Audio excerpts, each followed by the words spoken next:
Hello, people of YouTube and of the podcast sphere. Welcome to Spectator Diff, an esports podcast from probably the two most underpaid spectators in Overwatch. My name is Brad, Matt is over in that box over there, and we decided to start a podcast to break down professional Overwatch matches because we have opinions and gosh darn it, someone needs to hear them. Each week we'll be around Monday, or we'll be live on Monday around this time, 12:30 Eastern, to discuss the happenings in Overwatch esports. We'll cover any major headlines, break down a match of the week, hit you with some predictions for the next week, and then we'll get the hell out of here. You can catch our streams and VODs right here on our YouTube channel, so please like, comment, subscribe, interact with that content. Is a big help to us, and it's free to you. And yeah, make sure you subscribe to Spectator Diff wherever you consume your podcasts. Also helps us. And it's free. So, brief note, the podcast episodes, it takes the internet time to process these files, so the podcast version of these streams will officially go live on Tuesdays, the big podcast day, and you can hear the audio from our broadcast on your podcast app of choice. And then, Spotify video is also a thing, so you can catch the VODs there now as well. So, yeah, go do all the things. Enjoy the social media of your choice. So, without all of that out of the way, let's get into some headlines. Matt, take it away. I gotta say, I'm impressed. I changed up the intro a little bit, and you did well, so good job. Well done. I can read. You sure can. All right, let's talk headlines. Thing number one here, Roster-pocalypse happened basically right after we finished our podcast last week. So some of this is older news. However, it's pretty much new news for us here at Spectator Diff. So thing number one, Washington. What the hell's left of the Washington Justice? Let me tell you. Last Monday, Washington dropped Mag, and he went to Boston. Then on Tuesday, Washington dropped their assistant coach, Ty Dolla, and their GM, deleted his Twitter, kind of. He deleted his, image, and then he, came back, and now he's just kind of an egg, but he tweeted about the performance of the weekend. I don't know. It's kind of weird. And then the Washington Justice VP, I'm going to butcher this name, but I believe his tag is Kieran Thill. He said on Reddit for fans to be patient, and he posted this really PR-y type deal about, we're trying to get everybody the best outcomes that we can. It's not one person's fault, yada, yada, yada. And then on Thursday, Washington sent Happy to the Glads and Vigilante to Atlanta, leaving Washington with a 5-man roster, which is one under the required roster size for Overwatch League. The team's already announced that they'll be giving that 6th slot to a staff member to officially hold roster limits. And somehow this has made Washington better. Brad, what do you think about this? I think that we need to find more funding for the Overwatch League, and soon. Yeah, desperately. I mean, that's just honestly, that is the whole issue here. I mean, we're going to talk about Paris in a second, but every single team, with the exception of really I think the Spark have pretty solid funding. I think it was recently found London has solid. No, it's not London. No, it's we know that the Shock and the Glads both have solid bank accounts funneled towards them, courtesy of NRG and that massive sports conglomerate that owns the Denver Nuggets. But most of these teams are still reeling from all of the poor decisions on Blizzard's front and the controversies over the last 2 years, and the fact that the game is 6 years old and they're just now playing a game that the general public can't, and even some of the pros can't play.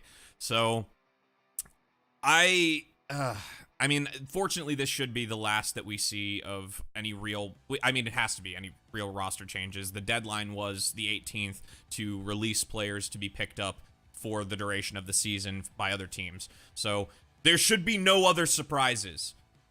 And if that changes, I'm going to edit it into a thing next week, or in 2 weeks, or in 3 weeks from now, and we can all make fun of me. But, that should be it. There should be no other crazy changes. But unfortunately, this is just what we're dealing with, because most of these teams just don't have the funding, and they need to find ways to cut back their spending, because they're not making money. Even on the tournament front, it's just there's not money being exchanged, and they need to find a way to make ends meet. It's even with we saw with D-Pay. He's now like, he doesn't have health insurance, he doesn't have a team jersey, he has to pay out of pocket for team meals and team building things. So like, there's no money. There's just no money, and that is the core of the problem here. Right. A lot of this crazy roster stuff happened after a reported meeting between Blizzard and apparently Bobby Kotick and representatives from Overwatch League teams and some of the collegiate teams with the bigger programs, and I believe some of the contenders teams as well. And we don't know much about what was said in that meeting. It was a pretty invite-only situation, but all of the reports have said that the meeting was not necessarily positive and did not instill a great deal of confidence in league members as far as the financial situation of the Overwatch League. So I dug a little bit. Yiska put together this Overwatch League budget tier list, which is kind of interesting. And I don't know much about team budget. Obviously, your Gladiators, your Dallas Fuels, your San Francisco Shocks are part of larger organizations to keep them going. But I think the real issue, like you were saying, Brad, is that the Overwatch League as a whole just isn't making money. And I'm hopeful that with the Microsoft acquisition, it will help some. But, you know, it's not like the Halo professional scene is really killing it right now either.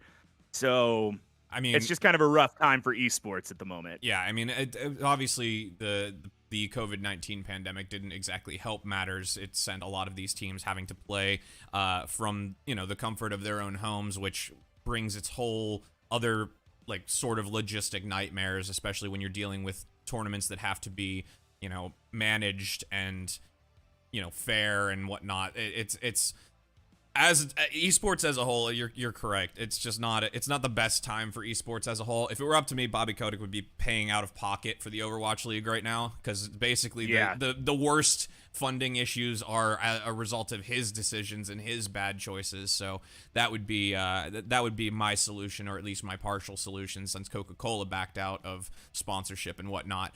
But I don't get to make those decisions because I'm just a guy on the internet. So yeah. Right. Well, moving on, Roster-pocalypse Part 2. We missed this one last Monday by like a few hours, but Paris dropped 4 players.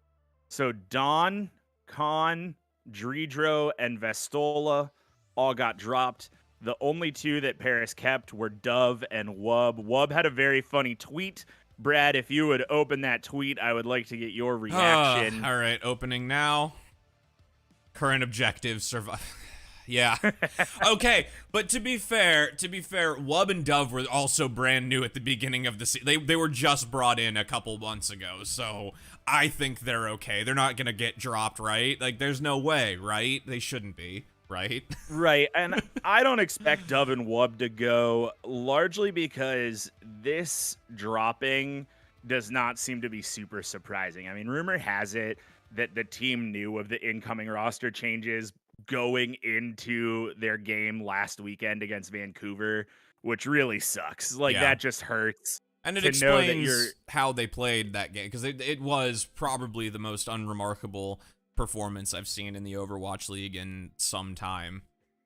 Yeah, but what we do know is that Paris Eternal next season will be the Las Vegas Eternal, and that the team is shifting to North America. Dove and Wub are both North American players, and the roster that Paris, soon to be Las Vegas, has rebuilt is that of an NA contenders team. So after dropping Don, Khan, Dridro, and Vestola, they picked up Luke Mino, Rack Attack, Malthel, and Krawi from the NA contenders team Odyssey, which won the region's last tournament cycle in A sides. So, I think if they're building for the future, this makes a lot of sense. They are 1-13. It's not like you've got this legacy roster that you just need to click. Like, it makes a little bit of sense to me. And kind of the last little bit to this story is that on Friday, London announced that they had picked up Khan on flex support. So Rip Bone back. Who knows if we'll see him back on Zenyatta. or if Khan will play a little bit for Spitfire. I mean, at this point, until Zenyatta comes back into the meta, I don't see a reason for Backbone to flip roles. Part of the reason that he was doing it in the first place was because he had such a strong Zenyatta, and London didn't have the extra player.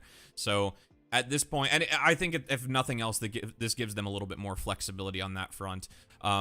As far as Paris is concerned, you know, I can only see good things from this series of roster changes. In theory, the rest of the stage might be stronger for them. We saw a little bit of a showing against, I believe, Atlanta this weekend, and they still lost, but you know, they only had a week to scrim this in the Overwatch League. We're talking something a completely different level to contenders. It ain't the same. It really isn't. So, you know, hopefully, I don't know if there's a way forward for them this tournament. If things change too much in the next stage, maybe it helps them. But, you know, they are one of the last bastions of EU Overwatch for the league, so them moving to Vegas is certainly a bit unfortunate, but again, I don't make these decisions. It'll be interesting, too. I mean, London is playing out of LA right now, still under a London banner. So who knows what'll happen there. But that's all we've got for Roster-pocalypse. Those were the big moves over the last week. Moving on here, we did get some cool, interesting news from Aaron Keller. Get your Jotes while you can. It was announced yesterday that Junker Queen is getting nerfed. The patch will go live after Summer Showdown and before the Overwatch 2 launch. Oh, thank God. Oh, we're what, 2 weeks into this already? It feels like we've been in this meta for a month. Yeah, my eyes are tired. My eyes are tired. I'm so sick of watching this meta and trying to figure out specifically what's going wrong, because it's just so hard to analyze. I mean, just the littlest things matter so much, and we're talking down to the timing of exact ultimates and who's hitting Q when, and in a lot of cases these fights are determined by which Junker Queen shouts second, and it's just I'm over it. I'm over it. I'm tired of watching it. So what Aaron Keller tweeted yesterday was, "Hi everyone, the Hero team has been monitoring the latest Overwatch League play, plus our own internal playtests, and have decided to bring the overall power of Junker Queen down. The change will roll out after Summer Showdown and will be included for Overwatch 2 launch." So, Brad, I'm curious, if you had the keys to the vehicle, how would you tone down Junker Queen? I think the easiest thing that you could do is probably just to take out the healing for her team with Shout. I think that's probably the best thing to start with, at least. And it's fine if she gets the healing. I think that's totally okay. But giving healing to your entire team, that's just too much. Commanding Shout is strong. The radius has been dropped a little bit. I don't think it needs to go further, but maybe a meter or so more wouldn't, off the top, might not hurt. But I think to start with, take the healing out. The speed boost is fine. The problem is she just does too much.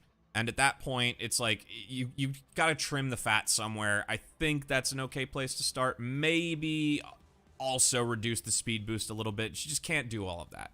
I think the bleed damage is fine. It's unique. It's the first time we've seen that in Overwatch in general. Fine mechanic. Easy to play around. Not a big deal. The anti-healing on her ultimate, also probably okay, because it is an ultimate. And for that matter, maybe increase the cost of the ultimate. But other than that, I mean, just take away the healing, and I think you're probably in a solid position. Yeah, I think that's fair. I mean, I think something's got to go, because she really can't do everything at this point. You've got speed boost, you've got health up, you've got anti-heal, you've got bleed damage, you've got leech healing. Like, she does a lot of things. I really hope that she doesn't get nerfed into an unplayable wimpy kitty baby mode.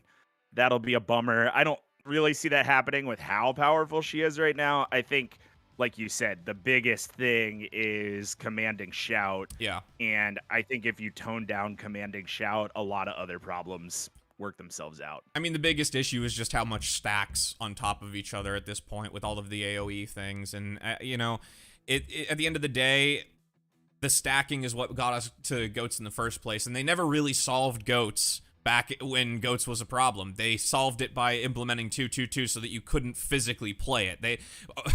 Blizzard doesn't exactly have the best track record for canceling out the worst metas that they create. I mean, how long did we double shield in 2020? So long. I'm having like Vietnam flashbacks from that. It's just again, they don't have the best grip on how to like stop these metas once they create them. I'm curious to see what happens with Foxgirl.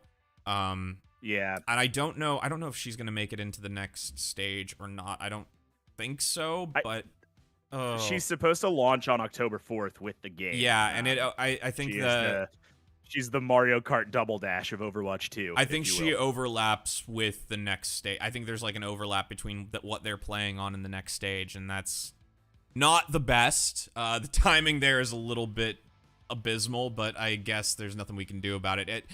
Again, what she does and her abilities, we know there's something speed related there as well. That's going to really play into the stacking issue as well, so I don't know. I'm very, like I said, but when we were talking about it off stream, I'm very concerned. Yeah. But to be fair, the Overwatch community as a whole, doesn't necessarily have the coordination to pull off Junker GOATs effectively.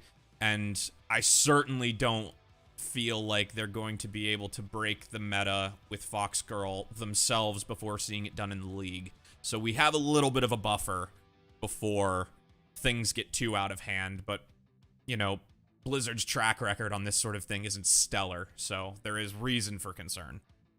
Yeah, I mean, that's definitely all true. I do think that Jotes at the professional level is pretty unbreakable, but Jotes at, like a more standard competitive or quick play level seems way more counterable to me than it does in professional play. So I think if you tone down Commanding Shout, it'll take some time for the pros to really work something else out. But I think that Jotes as a death ball comp will just become less and less viable in your standard competitive and quick play. Yeah.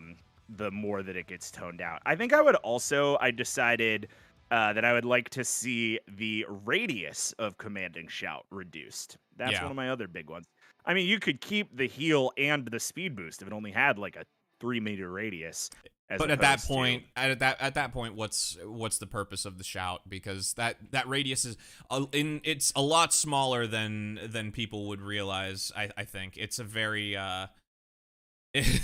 that's way toned down at that point. That is way toned down. I know, but think about it as, and we're not developing Overwatch here, so we don't need to get caught in the weeds here. But think about it as like, you engage out of a small room, right? Like you come through a Symmetra teleporter and slam Commanding Shout. Or conversely, like you use Commanding Shout more as a disengagement tool. If you have somebody who's trapped in a room and you can get over and shout them out, then I think it's more interesting as a disengage than a re-engage. But whatever, moving on. The last two headlines I've got. Thing number one, merge your accounts. Hey, you can merge your accounts as of 8/16. Merge your accounts, or you're going to lose all your stuff, especially us dweebs that play on console. If you're still a console player like me, make sure that you merge your stuff to your Battle.net account, because if you don't, you won't be able to play Overwatch 2, and also you get to keep all your stuff. And we've worked hard for that stuff. This will be really, really good too, because this is the cross progression system being implemented. So if you have multiple accounts across multiple platforms, you can merge everything. It's all going to be stored to your Battle.net, and you're going to be able to go back and forth between your different consoles and have all of your cosmetics. It's going to average out a lot of your data, your stats, and things. It's important to note that for your stats, a lot of things will be weighted towards your best performance. So wherever you perform the best on whatever console, most of your stats are going to reflect the weight towards that. And as well, your ranks are going to be completely separate between console and PC. So your ranks will still be separate, but everything else is going to be stored to your Battle.net, and you'll be kind of good to go. So make sure you get that done, because them good skins, don't want to get rid of them. And you can't really buy any loot. You can't buy loot boxes after the 30th. So, get it done. Yeah, and then my last headline, this one is not news. This one's just for us. Reddit cast an Overwatch movie. Just some random Reddit post on, where was this? Where are we at here? Just in our Overwatch.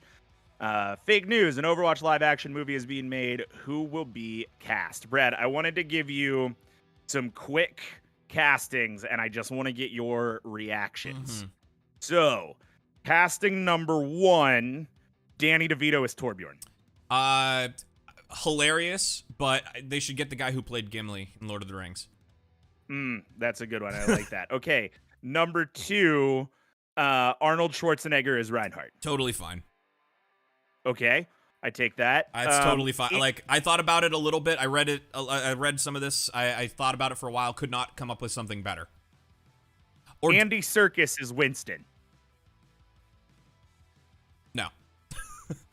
I like this one. See, I think Andy Serkis as Winston is very good. I would like Hulk Ruffalo. Give me Hulk Ruffalo as Winston. That's fair. How about Kelly Marie Tran of Star Wars fame as May? I'm all right with that one. That seems totally reasonable. And then Gal Gadot as Farah. Interesting. I'm fine with that. Yeah. This one is my most inspired casting that Reddit has come up with so far. Tilda Swinton as Moira. Oh, that's very good. That's good, excellent. right? No notes. That one's perfect. Yeah. Reddit decided 2 of the voice actors were good enough to make the casting. Matt Mercer as Cass and Anjali Bhimani as Symmetra. Okay. I think both of those are pretty fair. Stephen Lang or Joel Kinnaman as Soldier 76. Stephen Lang, bad guy from the Blue People Avatar movie. Joel Kinnaman, Colonel Rick Flag from the Suicide Squad movies. Avatar. I'm going Avatar. And then Marion Cotillard as Widowmaker. I mean, Talia al Ghul from Dark Knight Rises. Yeah, I mean, yeah, I could see it. See, I was very like not creative with this casting. My mind immediately defaulted to like Scarlett Johansson. Like, not because Black Widow, but like just the characters, she seemed to fit. But also partially because of Black Widow. I mean, we've seen her in spandex already. Like, it works. And then Shaniqua Martin Green from Walking Dead as Sojourn, which I thought was also very good. Ooh, that's good. Yeah. And then the last one, playing Tracer, Dwayne The Rock Johnson. Fucking no. God, no.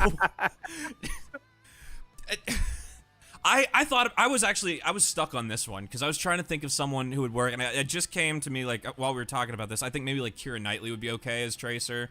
Like Keira Knightley would be cool, yeah. Like I think she would fit. I don't have anything better than that though. That's the problem. I don't know how Anna Kendrick's English accent is, but I think Anna Kendrick could be good. Yeah, I could see that. Yeah, well, that's all I've got for headlines, so I think it's time for a game of the week. Yeah, why not? Why not? Game of Zavik, and those are the show notes, so let's get the window up. And, let's get this playing in the background. So we have, for your entertainment, Game of the Week, Gladiators versus the Shock. This was, of course, the record game for the Shock, who are now 19-0 in regular season games. They haven't they haven't lost a regular season game in 385 days. So one time. Yeah, that's quite a while. By comparison to Vancouver, who hadn't won a game in like that same amount of time as of last week. But you know. However, the 19-0 record that the Shock have tied is Vancouver's. Ironically, Vancouver is the other 19-0. So Shock are one away from taking the record, but we're in map 1. We're at Busan, and hey, happy place for LA, which I remember when I texted you, you were very surprised about. Give me your thoughts. So I completely missed this pickup because I'm very bad at keeping up with the news, especially when it comes to the roster changes, because there's so many teams, so many rosters, multiple languages, as it turns out, on their Twitter accounts. And so I have not found a good method for actually keeping up with this. But I do like the pickup for the Glads. I think Happy, he should do well there. He really should. He was a solid player for Washington, but I think, you know, he's now going to have a team that he can really thrive on. I honestly just feel good for him. Like, good for him. This comes on the heels of Patafan and his wrist injury, which is keeping him out of this stage. You know, we were talking about this off stream, off broadcast, but, you know, it sounds weird to say, you know, that someone in an esports league is out with an injury, but, you know, you're playing a game for 8 to 12 hours a day. It happens. Bad posture can get to you, you know, just the general carpal tunnel issues, all that can really get to you. So, you know, we wish him a speedy recovery. But as far as this pickup, like, welcome to the Gladiators. You know, I think maybe now he'll actually get some wins under his belt. Yeah, man, I really hope so. I like Happy. I liked Happy a lot when he was on Houston, and I really wanted him to be great for Washington, and he just wasn't. And I don't really think that's Happy's fault. He looked really good in this game against San Francisco. Like, he looked really, really good. He was not getting diffed super often. No. I mean, he went down to some kilo headshots here and there, but he was not way out of position. I think that he's just in a much, much better place with Washington, or with LA, than he is with Washington. However, this map is where we start to see the biggest issue and the biggest difference between these games. Funny Astro got diffed to hell by Violet in this game. Funny Astro died first in 3 consecutive fights for LA, and I really think cost them this map. And, you know, we'll keep talking about it for 3 more maps, but kind of cost him this series. So give me your breakdown on Funny Astro's Lucio play, and keep in mind that here in about a minute, Reiner's going to hit a really sick knife pull on Collusion. It's one of the coolest things he does in this game. Excellent. So I'll try to keep it brief so that we can talk about that. But we were talking about, again, more things we were talking about off stream. It has to do entirely with positioning.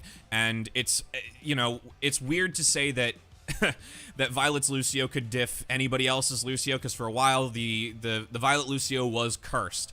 But the fact of the matter is, in this meta specifically, he cannot be out of position. It is physically unallowed for him to be out of position, and so as a result, you're seeing the overall survival more often than not of the Shock's supports, which has been a big problem this season so far. They can't get as aggressive, and they just have to literally find value. Now, you compare that to Funny Astro, whose Lucio is much more akin to what I would consider a Reddit Lucio. He's very much a solo player. He's a great Lucio player, but at the same time, you still have to find value, and for that, in this meta, you have to be playing very close to your team, and he has a tendency to stray and get sort of out of sync with the rest of the Gladiators. And that's not entirely his fault either, because a lot of the Gladiators themselves individually each sort of have this issue where they go off on their own and, you know, find themselves specifically out of position in this meta. So, yeah, I really think that I think it was 9K from San Francisco who said in an interview before this game that the difference maker between these two teams was going to be Funny Astro and Kevster versus Violet and Proper. Right. And I don't think the difference between Kevster and Proper was very big. I think they both had some really clutch plays in this game. I think the difference was Funny Astro and Violet. Like you said, Violet did a much better job of staying with the unit. And Funny Astro gets so aggressive, he just gets caught out so many times. And we see here San Francisco takes phase 1 or round 1 of Busan, and I don't think that round 2 looks that much different, except if you watch right here at the beginning. So we've got about 20 seconds before Control Center kicks off. Just watch how fast Reiner dies, and it's this huge breakdown of communication from LA where everybody peels for Happy except Reiner. And Reiner just W's his way forward and dies for it. And that was the other big difference maker in this series between these two teams is you have Funny Astro and Reiner going in alone and the rest of the team trying to support them and just not having enough to do it, right? So Happy's off angling here and he gets jumped on pretty quickly by Proper. Everybody else comes back to help Happy and Reiner dies. Not only does Reiner die, Reiner dies to Violet. Yeah. So like what happened here? Well, let's reverse a little bit and go towards go that ahead. initial engagement if I can find it. Here we go. So, making this difficult. So, at the initial engagement, like things are going off relatively without a hitch. Did I go too? I went too far now. Son of a. This replay is so hard to get. 927 is. There we go. Thank you.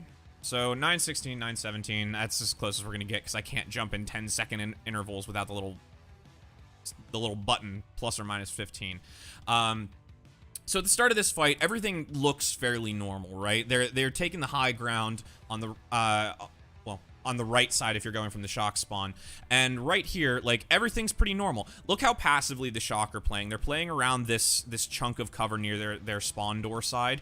LA is just sort of full W'd here. And you have, let's see, is that Happy over here? And you can't see my cursor. Oh, no, my cursor is showing up. Happy. You have Happy over here in the corner. Happy back there, doing Happy things. Like, we know he likes to play those off-angle peaks. He did that with Washington all the time. So, not necessarily out of position, but already he's out of the aura healing of basically every other support on the Glad. So now we keep going. Right here, Violet and Finn are actually spread out perfectly here. Violet can bounce around on this wall side and keep the team up. Brig here to get that initial like poke damage to start Inspire. And still we have Happy way off to the side, out of range. Apparently Kilo took a hefty shot from Happy, it looks like, because he's already down to low health, but he's, by contrast to Happy, still in that aura of healing, because he's definitely in range of Lucio, maybe even Brig here. So we keep playing. Where is Reiner? That's the key. Where is Reiner? Reiner's already in, so here's where it goes wrong, okay?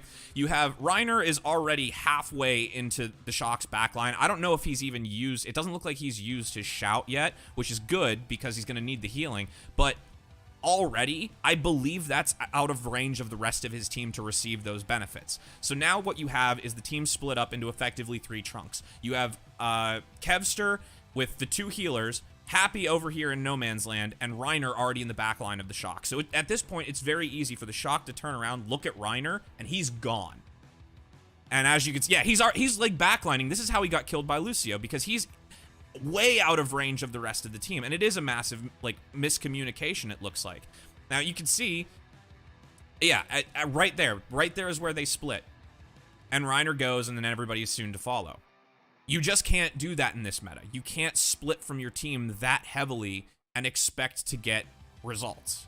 And unfortunately, this is a thing that Reiner does more often than not, where he tends to go a little bit too far, and he does get punished for it, especially by better teams.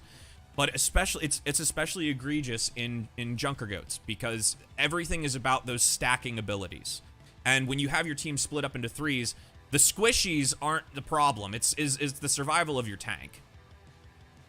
Right, yeah. And, you know, I don't hate Happy's positioning in that early engagement being so split off. I mean, he still has shift jump online. You have that health pack behind wall. Really, the problem is Reiner, and shit really starts to fall apart for LA here. I mean, Proper pulls Blade at spawn door, which is never a good feeling. And Reiner jumps off the map because you'll never take me alive, I guess. I don't know. LA ends up winning this second round largely on a deadlift by Happy and Kevster, and also Kilo trying to be a hero and then forgetting that it's a team game and not an individual game. But the rest of this round is honestly pretty nondescript. I mean, It's ult cycling and trading, and it's pretty much fine. But if you look at this point, there's not a lot of choke to get down to this point. This isn't a point that you need to be grouped up in to capture. You really just need to be grouped up in if you want to win high ground. So I think that while LA does pull this round out over San Francisco, this particular map of Busan plays better to a team with less death ball than the other two maps of Busan do.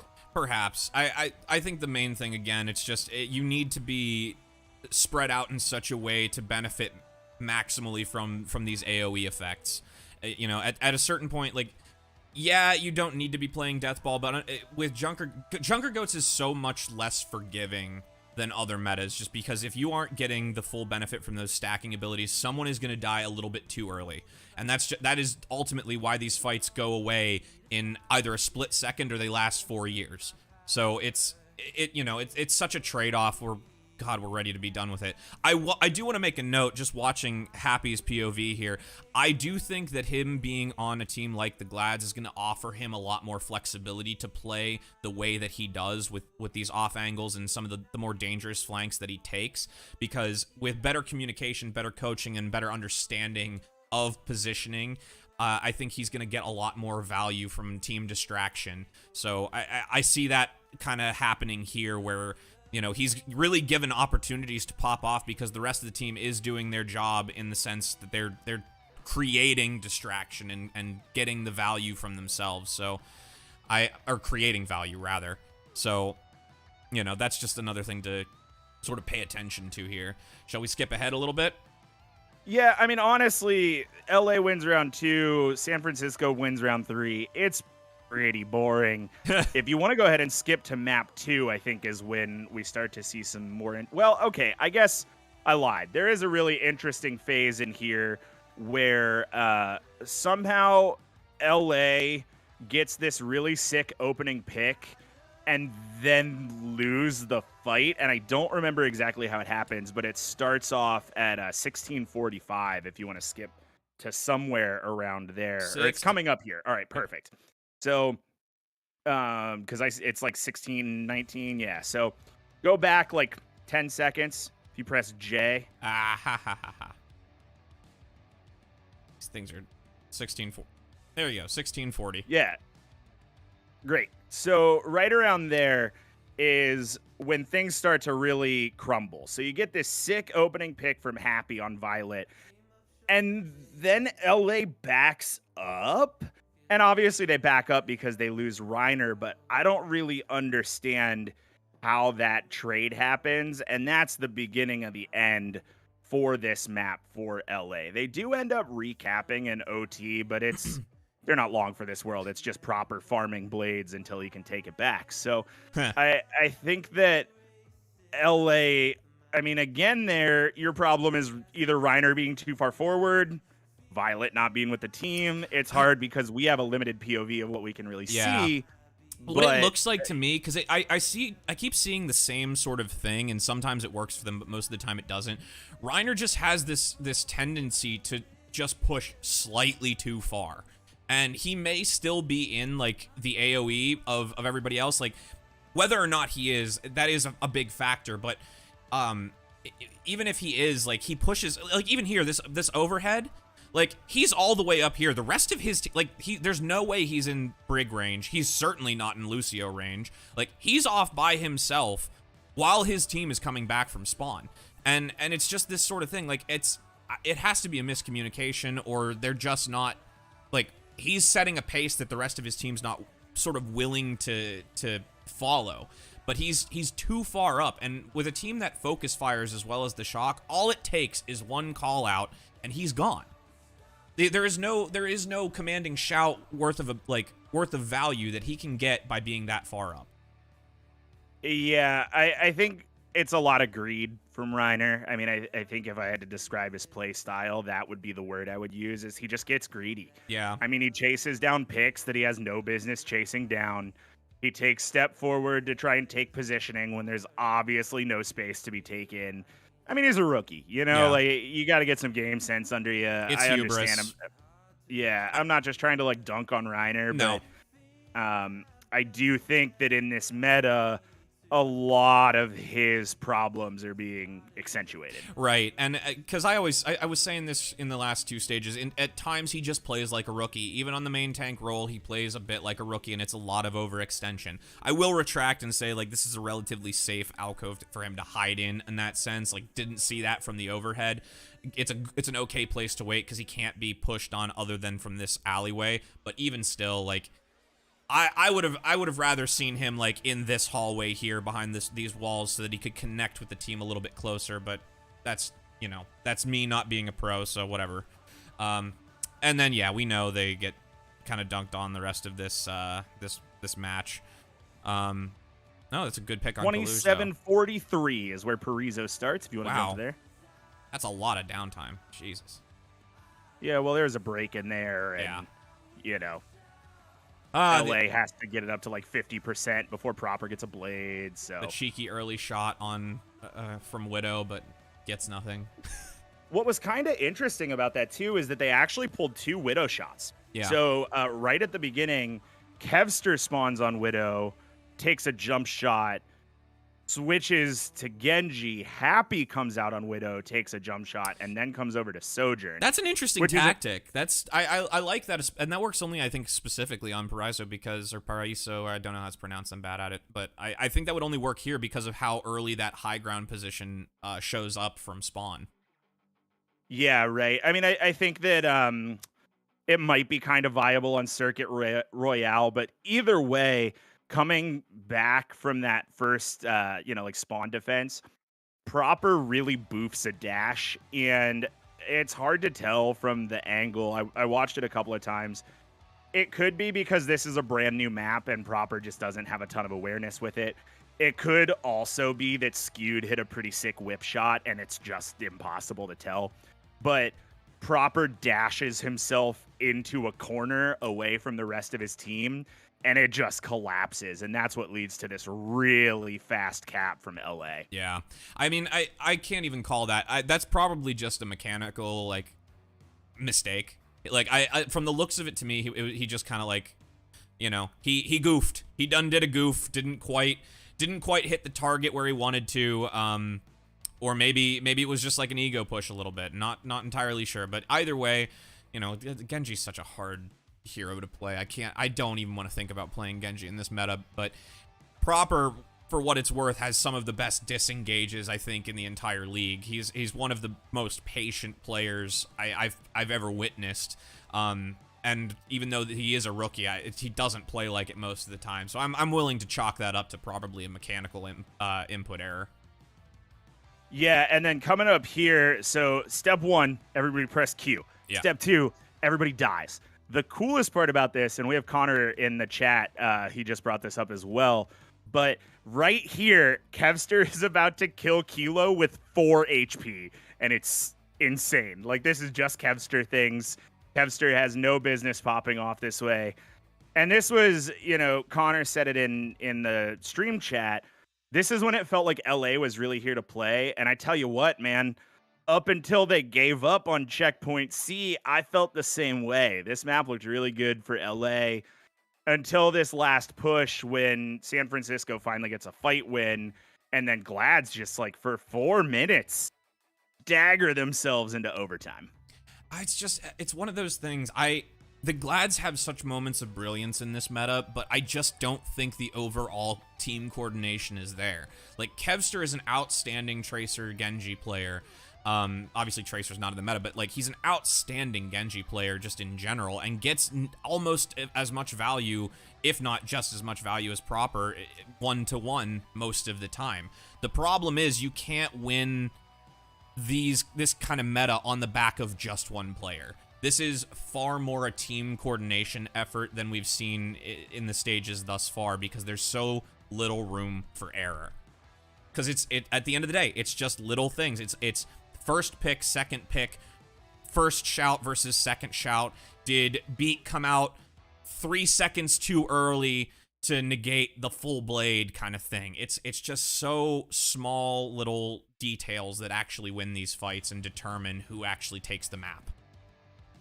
Right. Yeah. I mean, it's kind of wild coming up here. Like, LA loses a fight specifically to Kilo's Bob. And it's not even really to Kilo.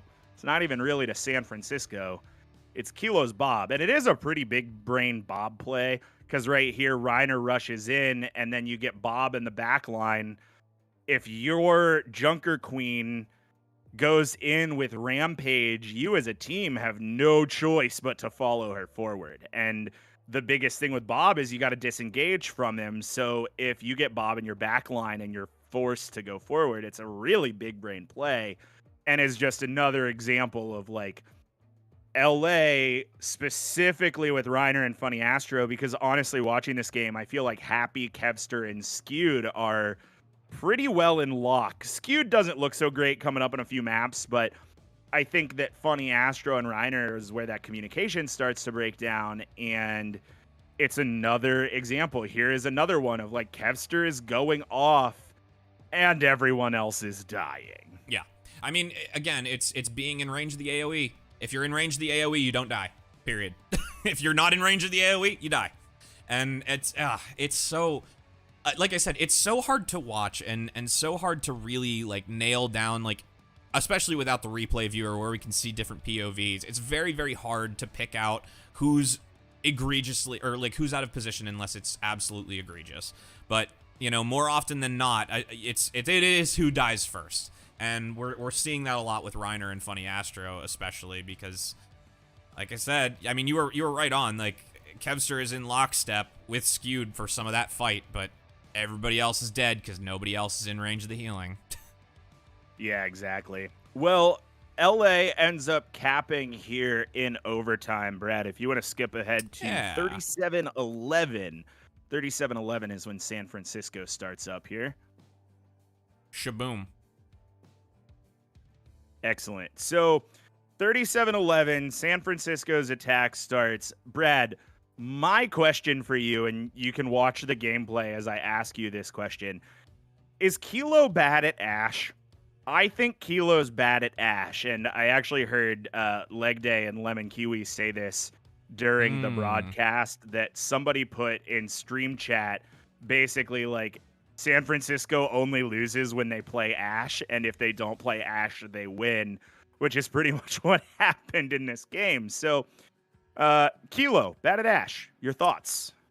You know, maybe. I think what it is up until this point in the meta, we've seen so much Sojourn, and he has been the designated Sojourn player. They play so differently, and even like off of that first fight, I would argue that he was actually kind of poorly positioned for the Ashe. I don't think that he should have been on that low ground that far up, and he was an easy target for Genji to just like eat all of his dinner. And you know, you just can't play Ashe as aggressively.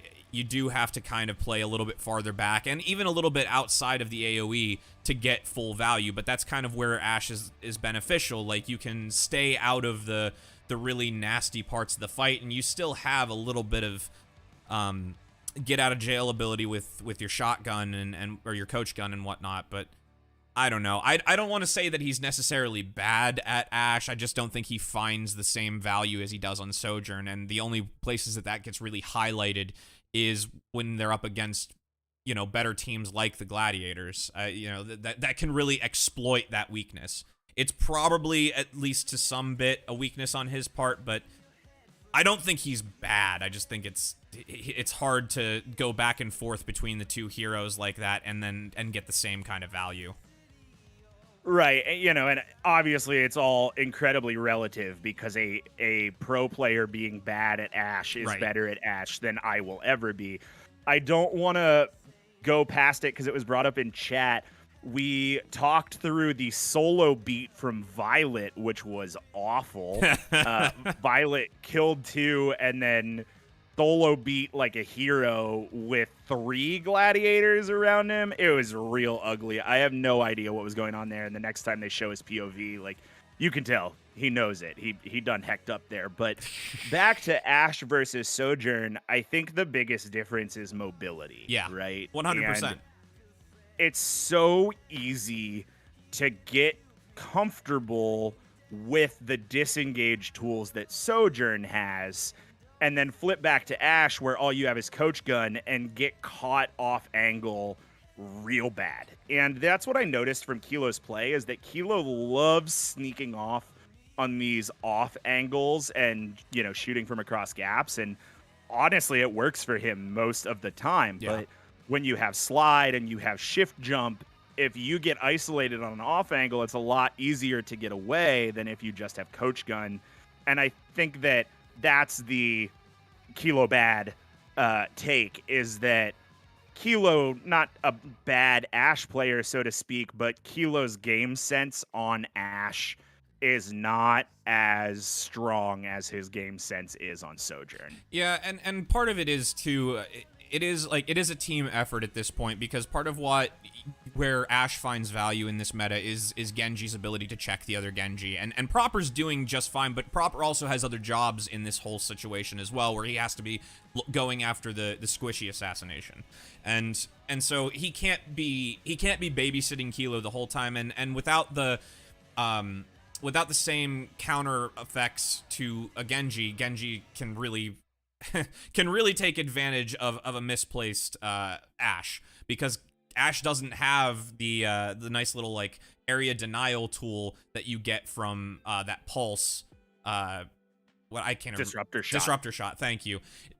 You know, the disruptor shot does such a great amount of has such a great effect at like countering a Genji and like getting you out of tough situations where you can force the fight on your terms and then get out of there with the slide. It's just not the same with Ashe. And I mentioned last week that I actually do prefer the Ashe in this meta, but it does take a different level of game sense and a different level of thinking than the Sojourn does. Yeah, I mean, I think that now that we've seen this meta for 2 full weeks, I think it's pretty easy to see the major differences, you know, and like the difference in play style between Jotes with Ashe and Jotes with Sojourn. And I think that LA played really well on a Sojourn-based Jotes comp because it is so fast. And I think that San Francisco really benefits from that fast play as well. Yeah. And Ashe just doesn't have it. But here, moving on to Junkertown. So LA goes for this really weak spawn door hold. It's like they want to spawn this, but they can't decide if it's a good idea or not. And that hesitation we'll see here in about 50 seconds costs Funny Astro again. And Funny Astro dies first, and then everything falls apart. And I want to get your take on this initial setup, Brad. What do you think of this really close hold on Junkertown, where it's pretty atypical to see defense set up beyond that first bridge? I mean, again, it's high risk, high reward, but looking at this, it doesn't work. Like, I'm pausing it here because I'm pretty sure they're going to change the POV in the near future, and here's like where you get an okay idea of what's happening. You have Funny Astro up here on the roof. Fortunately, like, Reiner's in range of the speed and the healing, theoretically. Happy on the Ashe over here in the corner. This is actually not a bad position for the Ashe. This, especially on this area, if you're going to hold this, you have very few options, and you have a lot of hard cover to play around here. Brig down here is not going to be affecting Happy at all. Brig down here is not going to be affecting Reiner at all. But this doesn't make a lot of sense. I don't understand this thinking. I think Kevster's somewhere over here on this side looking for that first like early spawn door kill. I'm going to play it from here, but it's just so disjointed. There's no cohesion. Right? Like, yeah, it's all, this looks all entirely like solo play. And yeah, so now these 3 or 4 are grouped up. 3 or 4? Yeah, all 4 of them are grouped up over here. This is better, but even still, like, this is not a good position to try and hold. I guess the thinking being, like, if we die early, we still get at least 1 more recontest.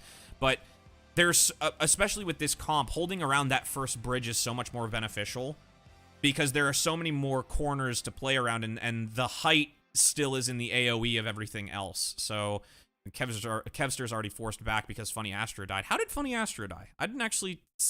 Big old headshot from Kilo. That's okay. How. I mean, and there's obviously there's nothing you can do to stop that. particularly. Like the DPS in this meta are so volatile because they can get that one tap potential, but even still, like, you have so many more areas to play around on this side of the bridge. That you have to either full commit or just not do it. And we've seen touch the spawn door meta so much recently. You would think by week 2 or 3 they would have figured out that if you're gonna do it, you better commit. But I don't make the calls. Yeah, and it really kind of feels like this whole point A defense, LA just doesn't know what they want to do. And I don't want to talk for too much longer because I want you to watch Kevster. Kevster's character model is about to do the downright wackiest thing, man. Goodbye. So he goes in, he dies, and he shoots into oblivion. Overwatch 2 bugs, my friend. Overwatch 2 bugs. Yeah. Now, the point B defense for LA looks a lot better than point A, and it seems like they actually had a game plan for how they wanted to hold this. Well, do you know what it is? It's the fact that, like, parts of these maps force them to play the way that you need to play this meta. Like, point B, you can't spread out as far. You have very limited options for where you can hold as a team. And whether or not that their communication was just simply better on this point, they're just kind of forced to be in the right position. And that's... We're finding out a lot about these teams from this meta because it does really highlight little mistakes that that each team makes individually, and it highlights certain mistakes of certain players, certain consistencies and inconsistencies. And unfortunately, like for the Gladiators, it is for the longest time they got away with playing not entirely as a team. And I don't know. Like you said, maybe they had a better plan this time, but the close quarters forces them to actually play together. Right. Yeah, if you want to skip ahead like 2 minutes for me to around the like 54:30-ish mark, it goes into, so LA holds here for like a while. Yeah. And then it goes into this really strange, staggered out, long fight that LA ends up winning, kinda. These three try to run. Now watch as they're running down the hallway. Kevster is going to dash in here and try to blade. And what it leads to is LA burning all of their ults and C9ing. And there it is. They capped point B. So it's really, really ugly. I mean, that's a full-on communication breakdown. Like, I don't know why Kevster thought he needed to blade into that. I don't know if somebody was telling Kevster, like, you know, I'm here, I got you, or if Kevster was just trying to be a hero. But I think that if Kevster doesn't pull that blade, LA wins this map. Maybe. At some point, these calls have to be made where, you know, in the comms, you're hearing winnable or not winnable, and I'd be willing to bet that there was a winnable call made by Kevster and then it just didn't work. So it's probably a little bit of hubris there, but you're absolutely right. It's ultimately it's the decision of when you use your ultimates and when you use your cooldowns that wins the day on these fights. Yeah, I mean, ult economy is so important in this meta that, like, if you're burning more than 2 ults in one fight, you're gonna lose. Yeah. It's bad. Were you owing at that sick headshot that Kilo had on Happy and Spawn? It's literal so pixels. Literal pixels, man. So disgusting, dude. Like, absolutely gross. So we move into round 2. LA's attack kicks off here. And honestly, like, San Francisco just kind of gives LA point A for free. It's really interesting. You can kind of just watch these teams rotate around each other. San Francisco holds back at where you would more traditionally see a team set up defensively. LA comes out on the double sniper just to get the sonic arrow and that hopeful first pick. But San Francisco's disengaged way behind second building. This is LA's just kind of pushing forward. Go ahead. This is so like passive. This is so much more passive than you're used to seeing from the Shock. I do agree with the hold there, but it's even still, that's even farther back than what you would consider typical, and it gives so much space for free and gives Los Angeles the rotation option of going right or left around the shock. They choose left from their spawn, which is probably the better choice, but like it gives them way more rotational advantage than I think you should be affording to any team at this point in the fight. And already, like, not even a minute has passed and they're most of the way to capping, and it's just, at this point it's a matter of time. You don't really give yourself a recontest option in this case, and I don't think they do here. I think it's just it's a very quick kill and cap sort of situation for them. Yeah, I mean, that pick on Finn is the first death of this fight. And, it's also interesting, like, it's not like people have been building a ton of ults. Everybody's kind of hovering in that 40 to 60% range. Nobody's like that far ahead except Funny Astro. Like, it's just a weird defense from the shock. And then coming up here, once LA pushes the cart about a third, maybe half of the way through point B, they pull this awesome move where everybody from LA groups up in the room under the stairs. So if you're looking at the cart right now, there's a room directly straight in front of the cart, and everybody from LA bunches up in there, fakes the stairs, and you can see every orange player say, where the shit did they all go? I don't see anyone. What the hell is happening? And then LA gets a pretty slick fight win off of it. I really like this play and this coordination here. It's right here. I mean, yeah, it's just going back to like when they actually communicate and do what they need to do in order to like play this meta the way it needs to be played. They will win fights. Like there is, or at least there should be a way forward for the Gladiators, but they don't do it often enough to really be consistent at it. And I think this map is a great example of for the shock, at least, of the opposite. What happens when you get too enveloped in playing so close together, death volley, like what can happen when that does and can go wrong. Like they're so invested in holding together and holding close that they give up so much space, and it doesn't allow them the opportunity to recontest these points. It doesn't allow them a lot of room for error should someone die. So it's the opposite absolutely can be true. So I've been very critical of the Gladiators this entire match, but I do want to highlight that there are negatives to playing too much like a team at points. Yeah, absolutely. And I think that's why, in general, through this series, LA has looked much better on defense and San Francisco has looked better on offense. Now, at this point, like, you're coming into point C, San Francisco has 5 ults. They burn 3 of them. They get their first fight win of the game. I don't know what you want to do if you're LA. The weirdest thing to me from this fight's perspective is that Reiner and Skewed both also lose ult. Like, you've got to know at that point by LA, you've got to be tracking those ults to know, like, they've got 4, at least 5 ults online. We're gonna lose this fight. Maybe I don't burn the 2 most important ults we have on it. But, at the same time, like, you keep that momentum, you push through, you make that choke, and life gets a little bit easier for you. It's a time bank gamble at that point. It's saying we have 4.5 minutes to cap this. Sure, they're tossing their ultimates at us, but there's a chance we win this, and if we don't, we build it back up anyway. Like, we have time to spend here, and right now even if we cap, we should cap with extra time. So it is a mistake, but I think at that point, that's a risk reward that's more than generous. I think you can really get away with it there.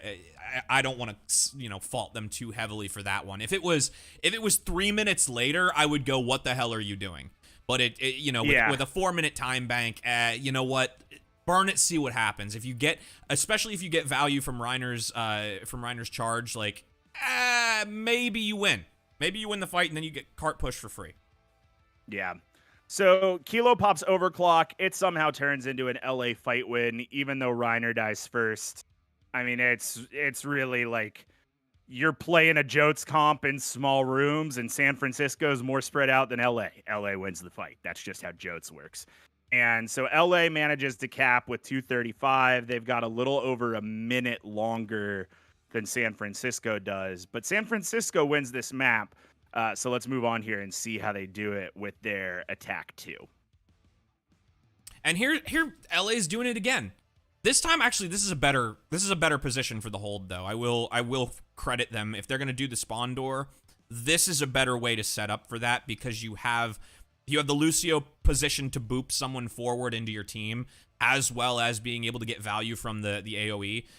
Everybody is in a much better strategic position to do better here. Oh, and also Lucio could contest the high ground and force people off height, and again boop them into the team. So better way to set up, definitely learning from the mistakes at the very least. Yeah, absolutely. So and there goes Skewed.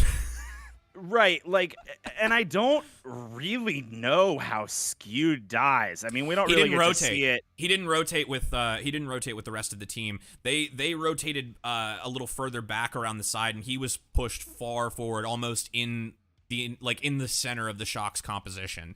And it's kind of like the Reiner effect. He was in the wrong place at the wrong time, just somehow missed the rotation call and ended up in the center of the Shock. Yeah, and I will say, while I do think that LA lined up for the spawn camp better, I hate that spawn camp defense for LA. I mean, You only have a minute. Like, obviously, you want to drag that out as long as you can. You want to have the opportunity for a recontest. I understand why you want to hold door. I get it. However, if I'm the coach there, I want more of a mid-fight. Like, I want us to fight under bridge so that the opposing team does not have as much access to their own spawn door to cap off on heals. I want to see LA hold back just a hair as opposed to pushing up quite as far as they do. But, they still get a recontest, and they lose that anyway. So what's interesting, Skewed makes the same mistake, which kills him first in that fight again. He didn't follow the rotation of the rest of the team and ended up getting picked early by being in the center of the Shock, who rotated around him. Yeah, I get the impression that Jotes just doesn't play well point A of Junkertown. It's so open. It's so wide open, and the rotations do quite literally have to be perfect. There's so much space to play around, and with 5v5 especially, it's a lot thinner spread. It's a significantly thinner spread. Yeah, I mean, we talked a lot about how the most important thing in Jotes is the first pick, and the easiest way to get that first pick is to isolate somebody. Correct. That's why I like the what I was calling the Froyotes meta, which I will continue to call the Froyotes meta, which is Jotes with May. And you get that May wall to get that isolation and drill somebody down. But yeah, I mean, Skewed is just the one that gets isolated. He dies twice. San Francisco manages to push it almost to point B with a minute. And let me tell you, LA's attack, not as great. Not as great as San Francisco's attack. No, certainly not. Their second round on Junkertown. Is there anything really to highlight on that attack? Because I know that their hold was, like, the San Francisco's defense was substantially better. There is not anything to highlight on that. It's San Francisco wins. That's all there is to highlight. All right, so then let us skip ahead to match point. Yeah, and I said before we started recording today that, I said that this match was a lot closer than I expected it to be. Yes. Because I didn't watch it when it aired, and I kind of just assumed when I saw the score that, like, LA got rolled. Mm-hmm. LA should have won New Queen Street. Straight up. LA lost New Queen Street on a bad C9. I'm not like saying that San Francisco got a free win. They certainly didn't. They fought for this, but LA has control of New Queen Street the whole time. The whole game. The whole match. LA is just like beating the piss out of San Francisco, and they blow it in the final moments. But there is some kind of cool stuff happening here. We get this big long fight at the beginning. And it really, this is what we see at the beginning of every round on New Queen Street, which is just a 10-man fight around the hockey statue until somebody dies. And this time it's Kalush. Kalush is the one who dies. It is a really good map, honestly, for the Gladiators. And it wasn't their pick because this isn't tournaments. That I don't think they get to pick the map. I think that's all predetermined. No, I think it's set. Yeah, it's all predetermined. But this is a good match, a good map for them for a lot of the similar reasons to that second point on Junkertown. It's just it's a lot more close quarters.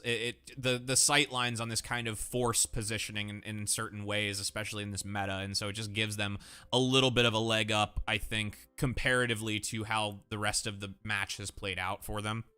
But man, it is remarkable how they just dropped the spaghetti towards the end of this. Like, dude, it really is. And shall we just skip to that? Because I mean, do you want to? Are there any points you want to highlight about their offense here that gets them to the lead spot where they fumble, or shall we just cover the fumble itself? So the one thing I really want to talk about before we get to the fumbling happens here in about 90 seconds at 1:28:30.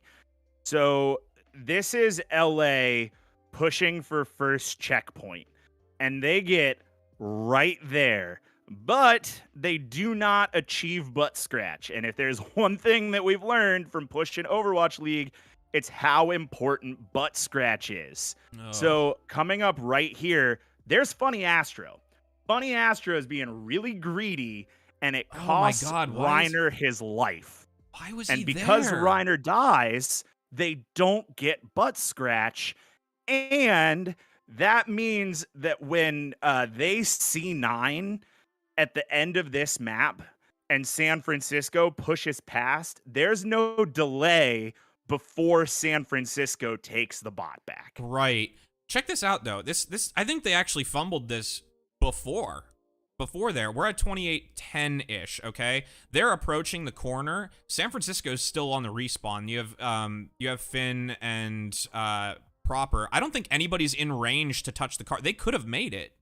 I think if they had stayed on cart, they might have been able to make it before that push, but I could be wrong. It's hard to tell from that angle, but I think they might have dropped the spaghetti before this play by Funny Astro. It's definitely hard to tell. I mean, there's certainly a chance that like Finn backs off before Proper contests. Yeah. I don't hate that play because at that point, you know, like you're 55 meters ahead. You don't need, as the support player, like you are not the one who should be contesting and fighting that cart forward. Right. So I don't hate Finn backing off as much as I hate Funny Astro going in and leaving leaving Reiner, who is responsible for bot presence, alone to just like bleed out and die. Yeah. And I really fully feel like that moment is what cost this map for LA. It's very possible. The California teams. Because if LA gets butt scratch there, San Francisco never makes checkpoint. And if they would have gotten butt scratch, the whole like C9 situation where San Francisco takes the lead would have had the butt scratch timeout, which I believe would have given LA enough time to clean it up.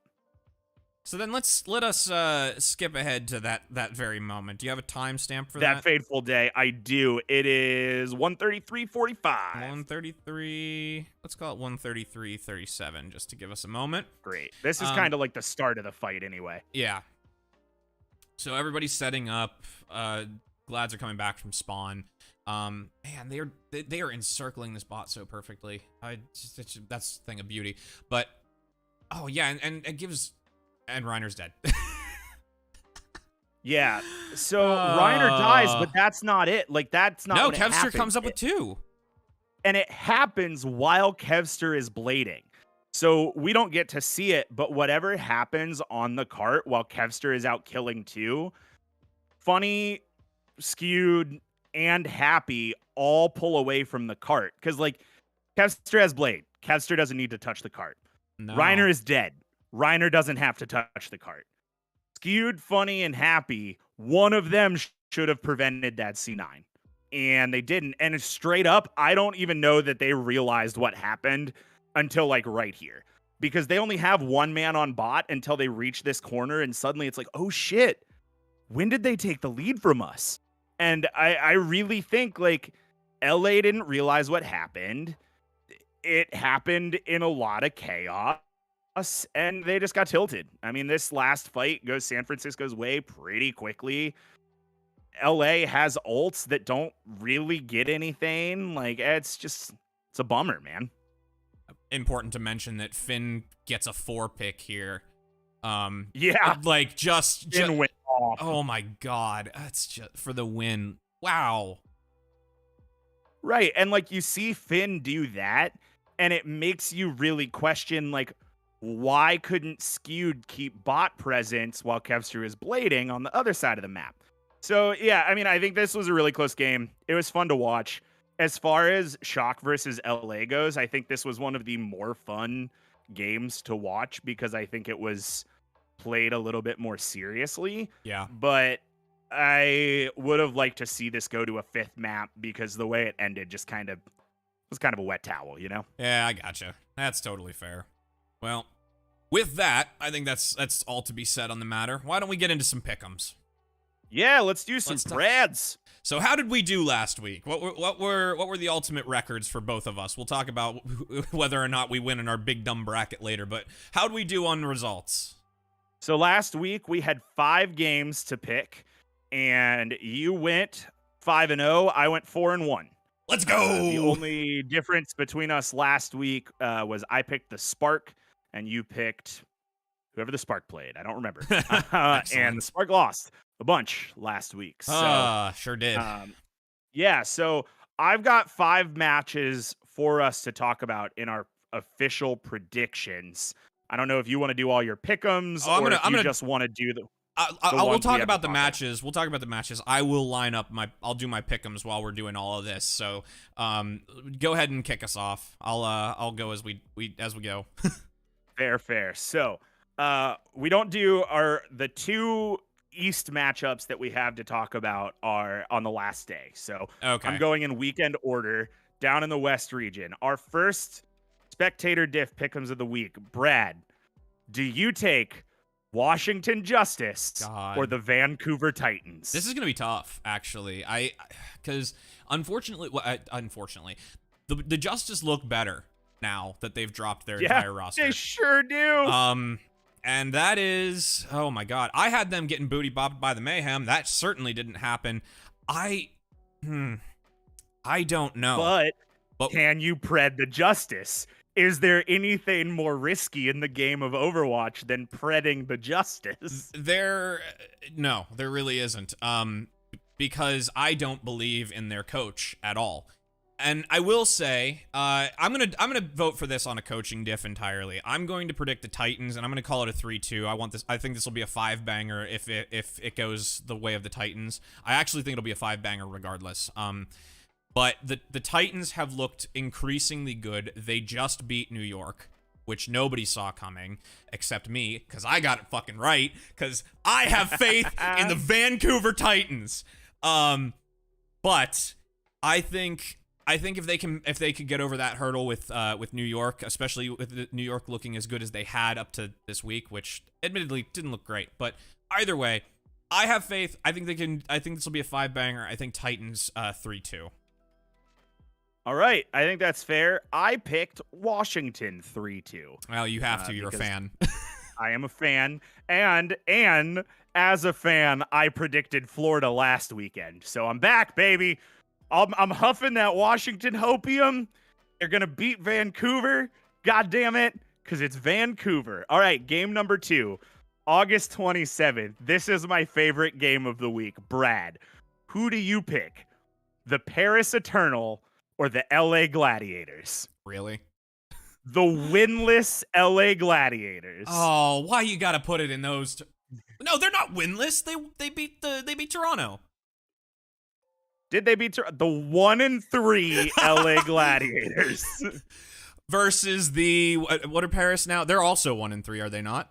Doesn't matter. They have a new roster. They're 0-1. I know that, but I can't do it. I can't do it because they lost to Atlanta.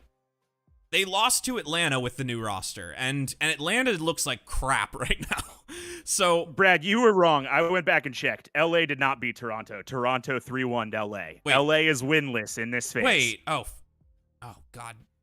You're right. LA is winless in this phase. Oh, no. Oh, no. Can they beat the Paris Eternal? Oh. And how many maps does it take? They can beat the Paris Eternal. I think Glad's 3-1. I hate this.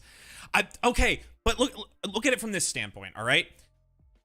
Shock, they looked relatively close against Shock. Like, that was a close-ish match, all right? Close-ish. There's no way. They do not lose to Paris. There's no way they lose to Paris. 3-1. Glad's 3-1. All right, fair. I have 3-2. I think they dropped 2 maps to Paris. I really do. I think it might happen. Our last West region map of the week on August 28th. Brad, Houston Outlaws or Atlanta Reign? God, these are tough. All of these are really tough. Actually, not all of them. Just the ones that you brought up to the table are tough. I only pick the tough ones, man. That's what makes it fun. I want to say it. I want to say Houston. I do want to say Houston. Because the Reign are not winless. The Reign beat Paris, but are Houston winless? No, Houston are not winless. They beat the Gladiators. That's right. So they should be same record. Yes. Yeah, it should be same record. So it's 2-1. It's 2 teams that are 1-3. So, oh God, yeah, I'm gonna go Outlaws in this. I just don't think that I don't think the Reign have really, formed anything cohesive as of yet. I expected them to look better this season or this series, like this past weekend, but even against Paris, they didn't look stellar. So I don't know. I think I'm gonna give it to Houston. I'm gonna call it 3-2. This could be another 5-banger because it's just that might be the toilet bowl match of the weekend if we're being honest. Yeah, I went 3-2 for Houston on that one, but I think Houston has Atlanta. I mean, Merritt and who the shit is the other DPS for Houston? Merritt and that other guy. Oh, Pelican. That's it. Merritt and Pelican have looked sick. And like Merritt's still in Sojourn. Pelican's Genji has looked pretty decent. I have not a lot of faith. This week is going to be tough. This entire week, I'm looking over these. There's a lot of matches that are going to be that could go either way. This might be another nightmare weekend for us. It might be. Our last 2 maps of the week are in APAC. Okay. So on Sunday, August 28th, we're doing both games. Brad, right. Fusion or Charge? Fusion Hopium. Fusion 3-1. I mean they didn't look great, but and they also lost this weekend, but I don't. The Charge still look really bad. So I don't. Yeah, I think Fusion. I said the same thing. But this next match is the one that I'm actually a little bit more invested in your decision on. Yeah. Chengdu Hunters, Shanghai Dragons. If I'm not game of the week, it's double points. Oh God! If I'm not mistaken, Shanghai got beaten twice this weekend. Did they not? Shanghai won twice this weekend. Did they? Man, I'm bad. I'm really bad at this. They 3-0'd the Charge and they 3-0'd Hangzhou Spark. Yeah, okay, yeah, you're right. This is no brainer then. That should be Dragons 3. I'm gonna say Dragons probably 3-0, honestly. Fair. I said Dragons 3-2, but I don't really have much to say. I mean, Chengdu did all right, didn't they? Yeah, they got booty bopped by Seoul, which is to be expected, but they booty bopped Fusion, so I could see them getting a map, but I think I'll keep it at 3-0 for now. I might change my mind as the week goes forward. Yeah, I mean, as always, I don't really have any idea what's going on in APAC. I try. I do. I watch the games. I read the news. I still don't know. I still don't get it, man. It's different every week. I will say with APAC, the games have been a lot less close than they have been in in the West. So, for that for all intents and purposes. Like, that ain't nothing. Right. Well, that wraps up our Preds for this week. That leaves our official Pred record. Me at 7-3. Brad, you are at 8-2. Hell yeah. Final question of the week. Did we beat our friend Todd's dumb bracket? Answer, yes. We have pulled well ahead of our dumb friend Todd's bracket. However, our dumb friend Derek is apparently better at this than us. We have not yet beaten Derek. But we're closing in. We're coming for you, Derek. We are. We're closing in on Derek. We're coming. We will not lose to Derek, I swear. Excellent. You love to see it. The nature is healing, in fact. Well, that's all I got. You have anything else for us before we go? No, I think we've just about covered all we need to talk about.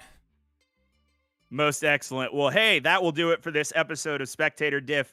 Thanks to those of us who are hanging out with the chat. Connor, always good to see you, buddy.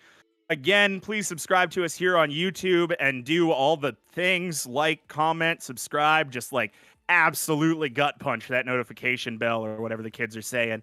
And if you're listening to the audio show, subscribe on your podcast app of choice. You can follow me on socials at MC_DJ_MC. And me on socials at LastCall_gaming. And until next time, just remember, we're better at watching Overwatch than you. Bye, everybody.